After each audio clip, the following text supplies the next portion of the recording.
बात करेंगे गुप्ता एज के, तो कुछ महत्वपूर्ण प्रश्न है इसमें और उसके रिलेटेड कुछ कंसेप्ट, और उम्मीद करता हूँ कि 10 से 15 मिनट का ये वीडियो आपके लिए बहुत हेल्पफुल होगा। और आपको पता है कि गुप्ता पीरियड कितना इम्पोर्टेंट है किसी भी एग्ज़ाम्स के लिए। चलिए शुरू करा जाए। पहला क्वेश्चन ही है, the Gupta dynasty rule in which year.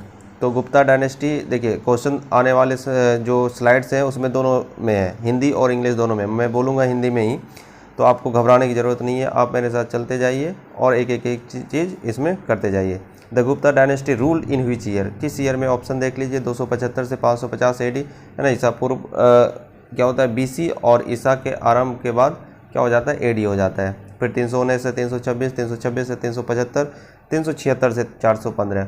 चलिए आप अपना करेक्ट आंसर अपने मन में सोच लीजिए, आपने पढ़ा होगा तो, नहीं तो मैं देता हूँ करेक्ट आंसर। ऑप्शन ए है ना, इसका क्या हो जाएगा? Option A. तो इसका जो संस्थापक था, अब हम यहाँ से देख लेते हैं संस्थापक क्या क्या हो सकते हैं। तो जो गुप्त वंश के संस्थापक थे वो थे श्रीगुप्त। ये यहाँ से क्वेश्चन बन जाता है, श्रीगुप्त है ना, गुप्त वंश के संस्थापक श्रीगुप्त। और उसके बाद जो है, उसके बाद है चंद्रगुप्त प्रथम और उनके बेटे चंद्रगुप्त प्रथम, जो कि 319 से 336 ईस्वी तक, ये याद रखिएगा। और चंद्रगुप्त प्रथम के बारे में कुछ बातें हैं, वो है गुप्त वंश का वास्तविक शासक था। 319 ईस्वी में गुप्त काल का आरंभ किया, है ना। जैसे कहा जाता है ना कि एक संस्थापक थे, श्रीगुप्त संस्थापक थे, लेकिन अगर यहाँ पूछ दिया जाए कि वास्तविक संस्थापक कौन था, चंद्रगुप्त प्रथम। चंद्रगुप्त प्रथम के बारे में है कि उन्होंने 2 रणनीति अपनाए थे, एक आक्रामक था, एक वैवाहिक संबंध, है ना, कूटनीतिक। तो वैवाहिक संबंध से भी इन्होंने अपने राज का विस्तार किया था। तो जैसे लिच्छवी की राजकुमारी कुमार देवी से विवाह किया, और वो अपने पत्नी के संयुक्त नाम से सिक्के बनवाए और उसने सिक्के जारी किए थे। यहाँ मैं कुछ जो चुनिंदा शासक हैं उन्हीं के बारे में बात कर रहे हैं। और याद करने के लिए ऐसे तो बहुत कुछ याद किया जा सकता है, लेकिन जो है ना, जो जितना हम रख सकते हैं अपने मेमोरी में, जितना उसी चीज़ को हम लोग देखते हैं, और जो ज़्यादा इंपॉर्टेंट है। तो चंद्रगुप्त प्रथम का याद रखिएगा, 319 से 336 ईस्वी पूर्व। गुप्त वंश का वास्तविक संस्थापक इसको बोला जाता है।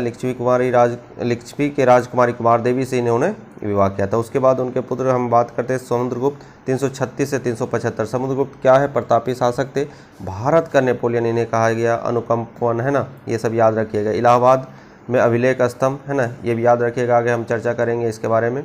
और सिक्कों पर वीणा का वादक, मतलब क्या है कि इन्हें क्या कहा जाता था? कविराज कहा जाता था, है ना, इन्हें कविराज कहा जाता था, महाराजा धीराज कहा जाता था। इस तरह से समुद्रगुप्त को नेपोलियन भी कहा जाता था, है ना।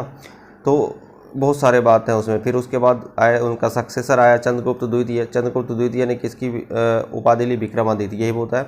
फिर महरौली में लौह स्तंभ जो है वो इन्हीं ने बनाया। और चांदी के सिक्के जारी करने वाला प्रथम शासक, ये याद रखिएगा, चांदी के सिक्के जारी करने वाला प्रथम शासक था। उनके बाद का जो है क्रम, कुमारगुप्त, है ना, इन्होंने किसकी उपाधि ली? तो महेंद्रादित्य की। नालंदा विश्वविद्यालय पटना के पास की स्थापना, है ना, याद होगा आपको कुमारगुप्त, है ना, जब इसकी बात हम लोग आगे करेंगे। फिर बिलसाद अभिलेख।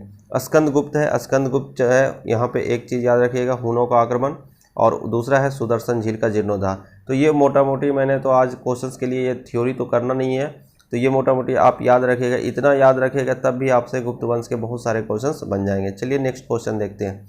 पहला क्वेश्चन, गुप्त काल में काम लिखा गया है, यहाँ पे सही कर लीजिएगा, गुप्त काल है। गुप्त काल में लिखित संस्कृत नाटकों में स्त्री और शूद्र बोलते थे। Women and Shudras speak in Sanskrit plays written in Gupta work. देखिए वहाँ पे क्या था, गुप्त काल में स्त्रियों की स्थिति और दशा खराब हो गई थी, वर्ण व्यवस्था और जटिल हो गया था, है ना। इसलिए इसे कभी कभी कोई हिस्टोरियन अंधकार काल भी बोलते हैं, लेकिन वो बात का चर्चा का विषय है, उस पर हम लोग नहीं चलेंगे। तो ये क्या बोला जाता है कि उस समय जो स्त्री थे और शूद्र थे, शूद्र का स्थिति तो पहले से भी गिरा हुआ था, स्त्री की स्थिति और भी सामाजिक हीनता का भावना का शिकार हुई। तो संस्कृत जो होते थे वो उच्च वर्ग के लिए होता था, और इसके लिए क्या बोला जाता था? प्राकृतिक। तो इसका ऑप्शन हो जाएगा बी। चलिए इसके बारे में देखिए नेक्स्ट। गुप्त काल में उत्तर भारतीय व्यापार निम्नलिखित में से किस पत्तन से संचालित होता? पतन यानी डॉकयार्ड, है ना, कि बहुत सारे डॉकयार्ड थे जो समुद्र के किनारे थे, वहाँ से ये होता था। तो गुप्त काल में उत्तर भारतीय व्यापार, याद रखिएगा, सही से समझिएगा। गुप्त काल में उत्तर भारतीय व्यापार, उत्तर भारतीय यानी बंगाल के साइड का, है ना, पश्चिम में गुजरात चला जाएगा, दक्षिण में दक्षिण भारत चला जाएगा। तो यहाँ पे क्या था? ताम्रलिप्ति, ऑप्शन हो जाएगा ए। ताम्रलिप्ति कहाँ है? तो देखिए, ताम्रलिप्ति या ताम्रलिप्ति बंगाल की खाड़ी में स्थित एक प्राचीन काल का शहर है, जिसे वर्तमान भारत के ताम्लुक से समीकृत किया जाता है।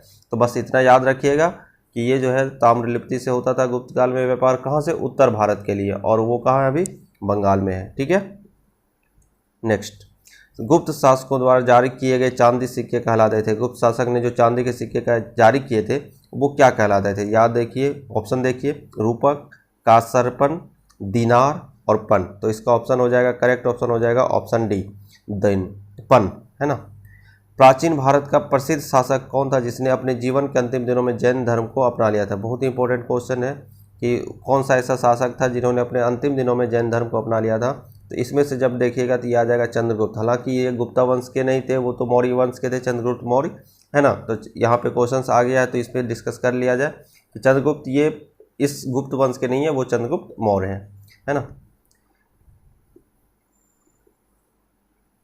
नेक्स्ट क्वेश्चन देखिए, इसका एक्सप्लेनेशन देखिए। चंद्रगुप्त मौर्य ने अपने जीवन के अंतिम दिनों में जैन साधु भद्रबाहु से जैन धर्म की शिक्षा ली और 298 में श्रवणबेलगोला स्थित चंद्रगिरी में संलेखन से अपनी जान दे दिए। अब देखिए यहाँ पे दो पद्धति है जान देने का। जैन में आता है संलेखन। संलेखन क्या है कि अपने आप को एकदम भूखे प्यास रख के कष्ट से जीवन जीना और अंतिम समय तक अन्न का त्याग करना, ये है।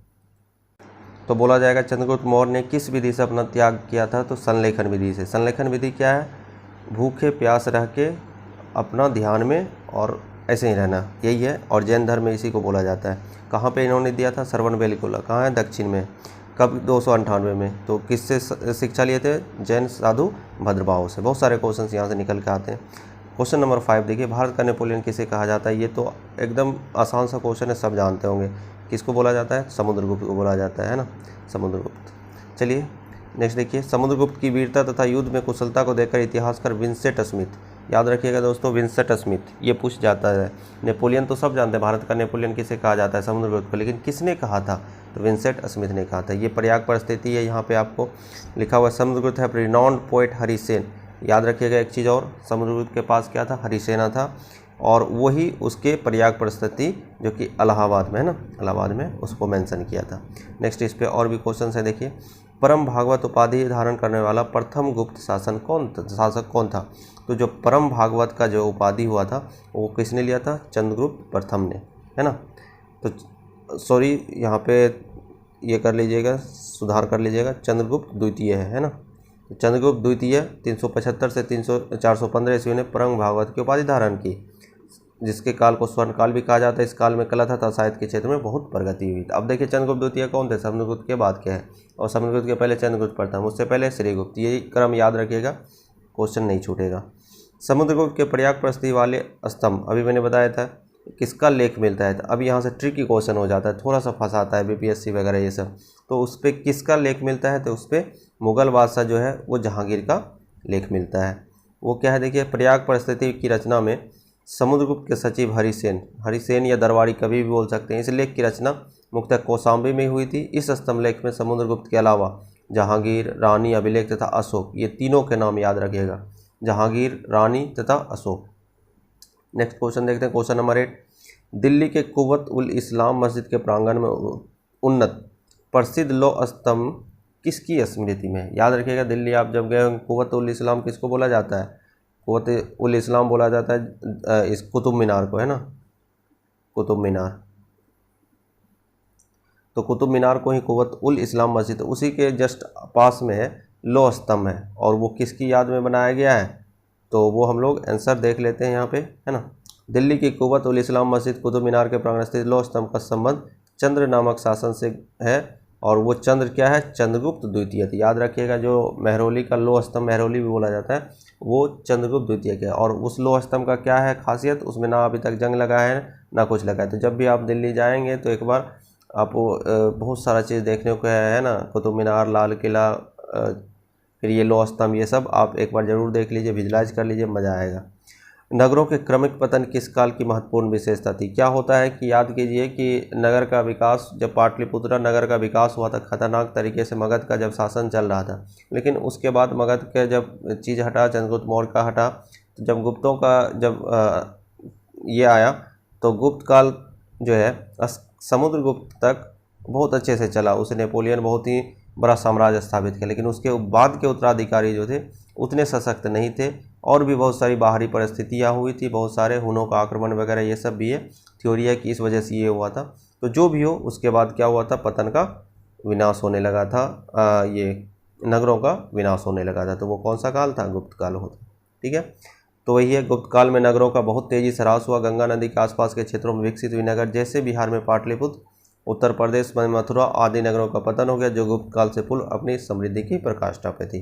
अभी मैंने एक मैप दे दिया आपको समझने के लिए, गुप्त काल की बाउंड्री देख लीजिए, गुजरात वगैरह ये सब इधर है ना, पूरा यहाँ से। और अभी जो है रेड कलर की बाउंड्री जो है, ये है अभी का करेंटली अपना मैप है जो भारत का है, और गुप्त काल का ये वाला पीरियड गुप्त काल का है। उम्मीद करते हैं कि आपको ये वीडियो हेल्पफुल लगा होगा।